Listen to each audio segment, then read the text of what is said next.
Bonjour, bienvenue dans l'exposition Modigliani, un peintre et son marchand, qui est ouverte au musée de l'Orangerie à Paris jusqu'au 15 janvier 2024. Je suis Cécile Girardot, conservatrice au musée de l'Orangerie et co-commissaire de l'exposition.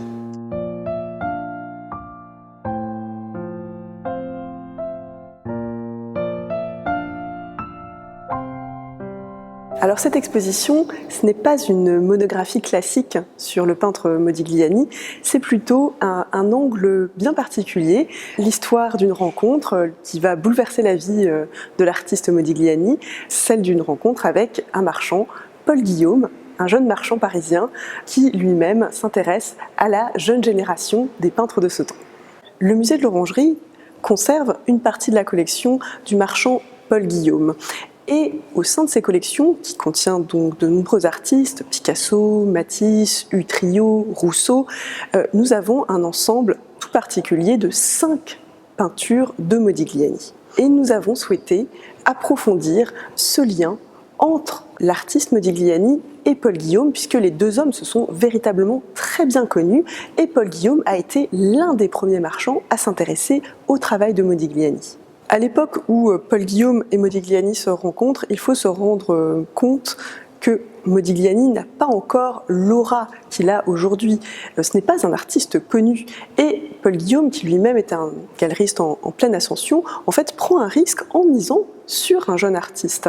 Et véritablement, cette rencontre va être, je pense, quelque chose comme une sorte de marchepied pour la carrière de Modigliani, dans le sens où tout d'un coup, Paul Guillaume va croire en lui, financer un atelier par exemple, et puis surtout lui donner une grande visibilité, à la fois à Paris, mais aussi dans des expositions ailleurs, ce qui, je pense, changera la destinée de l'artiste.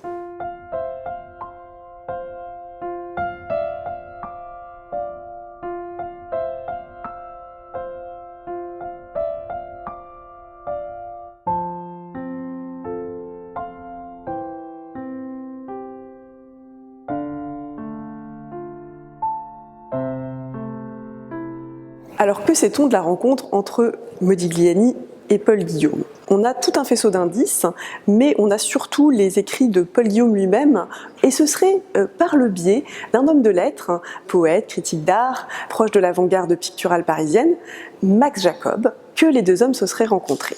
Alors que les premières années de la carrière de Modigliani ont été difficiles, malgré la présence de certains mécènes comme Paul Alexandre, à partir de 1914, Paul Alexandre va partir au front et il va se retrouver dans une situation assez difficile matériellement. Paul Guillaume arrive dans ces années-là. Ce serait à partir justement de cette année 1914, alors que Modigliani s'est beaucoup consacré à la sculpture les années précédentes, que Paul Guillaume justement lui donnerait ce conseil de se tourner vers la peinture. Ce retour à la peinture de Modigliani n'aurait pas été motivé uniquement par les conseils de Paul Guillaume, et ceci aurait eu bien sûr un intérêt commercial puisqu'on produit beaucoup plus facilement de la peinture que de la sculpture, et notamment avec la technique de la taille directe qui prend beaucoup de temps, mais qui prend aussi beaucoup d'énergie physique. Et il faut savoir que déjà à l'époque où les deux hommes se rencontrent, la santé de Modigliani est déjà dégradée. Finalement, le fait que les deux hommes aient eu une santé fragile fait qu'ils sont tous les deux réformés durant ce conflit de la Grande Guerre et qu'ils peuvent rester tous les deux à Paris, ce qui va permettre aussi cette aventure. Il existe 4 portraits peints de Paul Guillaume, dont 3 sont réunis ici, ce qui est assez exceptionnel, et aussi des portraits dessinés. On a aussi adjoint dans cette salle des portraits photographiques, qui sont des témoignages extrêmement intéressants, puisqu'ils auraient été pris par Modigliani et Paul Guillaume, qui se seraient donc pris en photo l'un après l'autre, dans l'atelier de la rue Ravignan, dans le 18e arrondissement de Paris, un atelier que Paul Guillaume a loué pour Modigliani, certainement donc autour de ce tournant 1915-1916.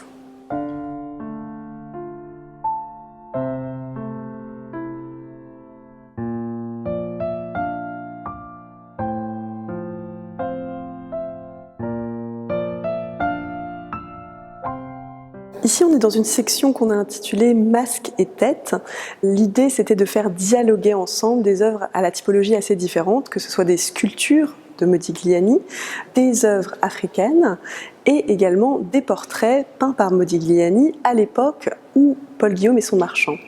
Il se trouve que les deux hommes partagent aussi un goût très important pour l'art africain.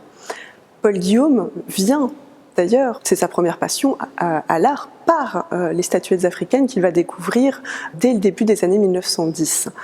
Et ensuite, au moment où il monte sa galerie, eh bien, il va adjoindre des œuvres d'artistes contemporains, des œuvres modernes, des tableaux, mais sa première passion, et ce qui va l'animer toute sa vie, c'est quand même les statuettes africaines, et il va créer notamment des associations pour faire connaître ces typologies d'œuvres, et effectivement, même s'il a un regard très esthétisant, c'est quand même quelqu'un qui a promu beaucoup cet art à Paris. Il y a beaucoup d'objets africains qui passent, qui transitent chez Paul Guillaume. On vient voir de la peinture chez lui, mais on vient aussi voir ce type d'objet. Et Modigliani, lui-même, a un intérêt marqué pour ce type d'objet, même avant sa rencontre avec Paul Guillaume. Par des témoignages, on sait que Modigliani visite le musée du Trocadéro, notamment, où il va voir bien sûr des œuvres cambodgiennes, mais aussi des statuettes africaines.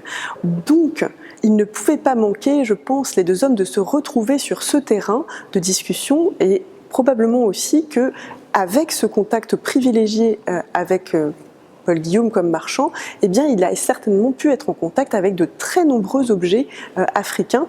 Et effectivement, on le voit, il y a quelque chose qui se joue aussi stylistiquement dans les portraits peints de cette époque.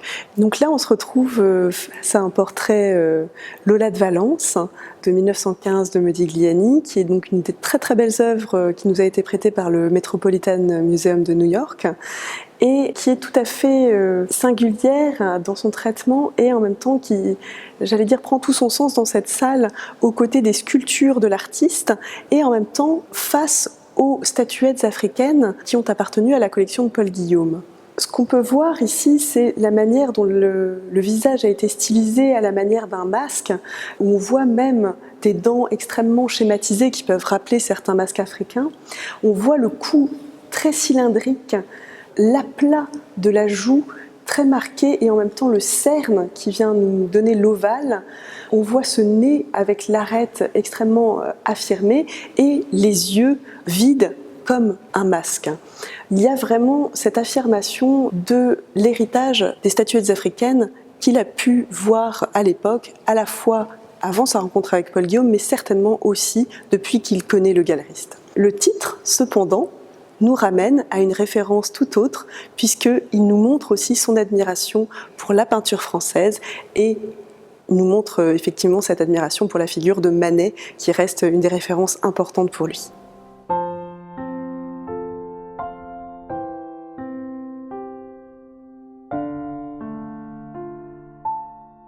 Depuis son arrivée à Paris, Modigliani a rencontré un grand nombre d'artistes de l'avant-garde parisienne. Et il a portraituré un grand nombre de ces personnalités. Et cela nous donne en fait une sorte de grand tour d'horizon des artistes de l'école de Paris de cette époque, et même de manière plus large de l'avant-garde littéraire ou picturale. Il a côtoyé notamment des personnalités comme Brancusi, Soutine, Moïse Kissling, Juan Gris, Lipchitz, Cocteau, Rivera.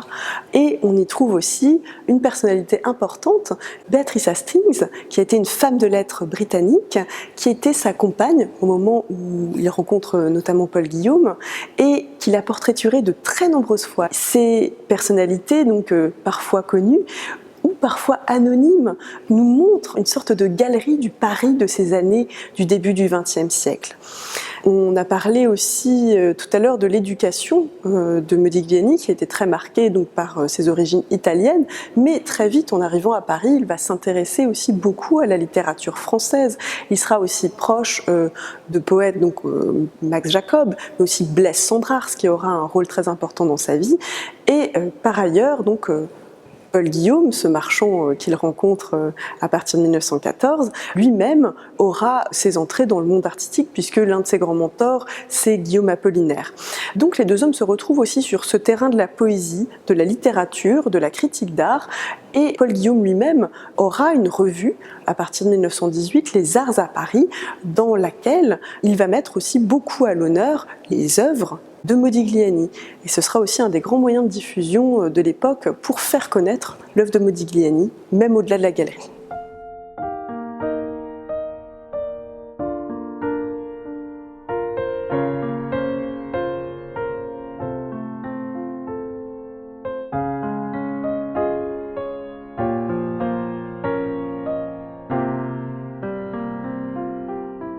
À partir de 1916, Modigliani va faire la rencontre d'un autre galeriste qui va être extrêmement important dans sa vie, Léopold Zborowski. Léopold Zborowski donc, va vraiment devenir le galeriste principal de Modigliani, et à partir de 1918, alors que Paris est bombardé, il va conseiller à Modigliani de descendre dans le sud de la France pour effectuer plusieurs séjours pour qu'il puisse donc continuer à peindre. Même si Modigliani est à cette époque très proche de Zborowski, cela n'empêche pas Paul Guillaume et Modigliani de rester en lien. Il y a toujours une correspondance entre les deux hommes et il existe aussi des photographies qui les montrent ensemble se promenant sur la promenade des Anglais à Nice. Qu'est-ce que ce séjour dans le sud de la France va changer pour Modigliani? Ça va être l'éblouissement de la lumière du sud, ça va être vraiment un renouveau de sa palette, ça va être aussi quelque chose qui le remet aussi face à des figures tutélaires comme celle de Cézanne. Cézanne dont il avait vu la rétrospective à Paris en 1907, pour lequel il garde vraiment une grande admiration. Ce séjour donc va raviver ses souvenirs et on retrouve même dans les attitudes de ces personnages à cette époque-là des thèmes très cézanniens. Et notamment les deux figures qui m'entourent, que ce soit Elvire Assise ou le jeune apprenti, reprennent presque littéralement des figures comme celle du gilet rouge, bien connue de Cézanne.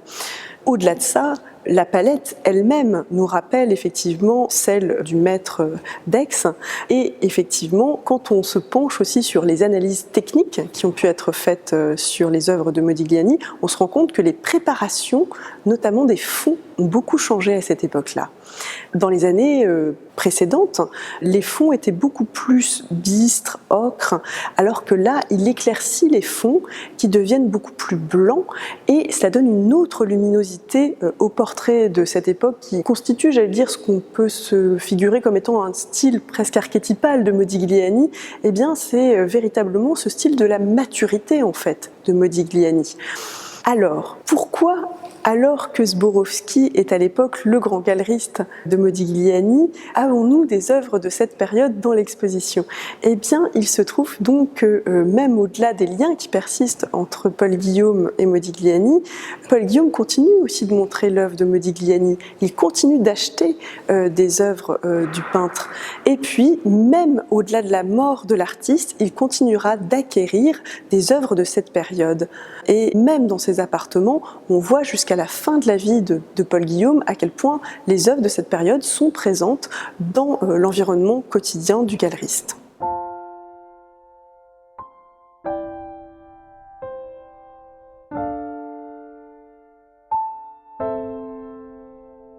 Donc l'exposition a souhaité rassembler avant tout des œuvres qui avaient un lien étroit entre donc Modigliani et Paul Guillaume.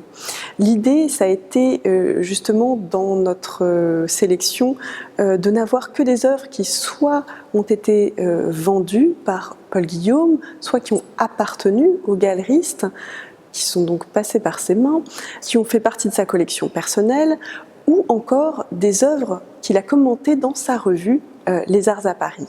L'exposition bénéficie de très nombreux prêts français, mais aussi étrangers, et donc nous sommes heureux d'accueillir toutes ces œuvres jusqu'au 15 janvier prochain au musée de l'Orangerie.